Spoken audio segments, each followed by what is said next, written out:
Queer youth are overrepresented in the foster care system. This according to research from the Annie E. Casey Foundation and the Human Rights Campaign. Many young people say it was after rejection by their own family based on sexual orientation or gender identity that they entered the state system.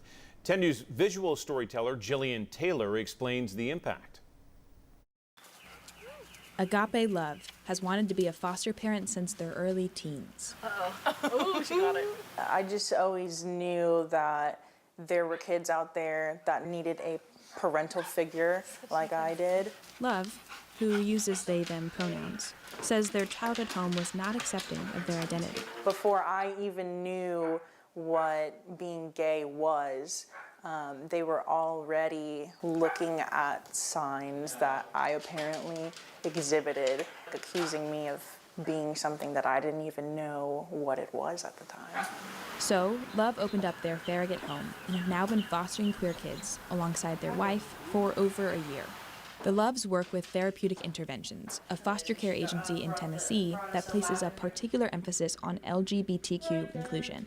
Love says each child has arrived with a history of trauma related to their identities. They're thrown out only because they want to live in their truth. Brianna Hansen is the program manager for Youth Wins, an initiative within the Knox County CAC that helps homeless youth over the age of 18.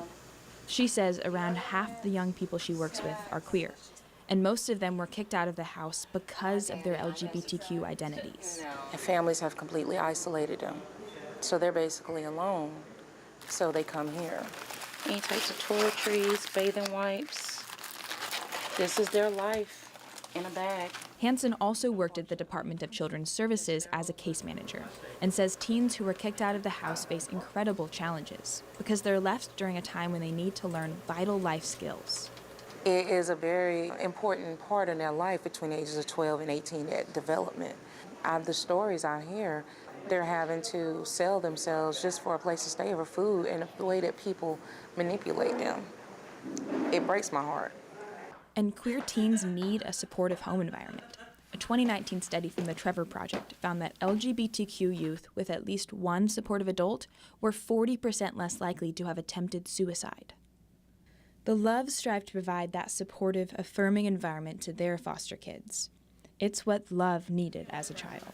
I would have loved this space to explore my identity rather than feeling like I was forced to be a certain way for other people. And that was Jillian Taylor reporting. A law that went into effect July 1st yesterday prevents DCS from requiring a foster or adoptive parent accept a child's sexual orientation or gender identity. Now, in a statement to WBIR, DCS says it remains committed to making placement decisions consistent with the best interest of the child.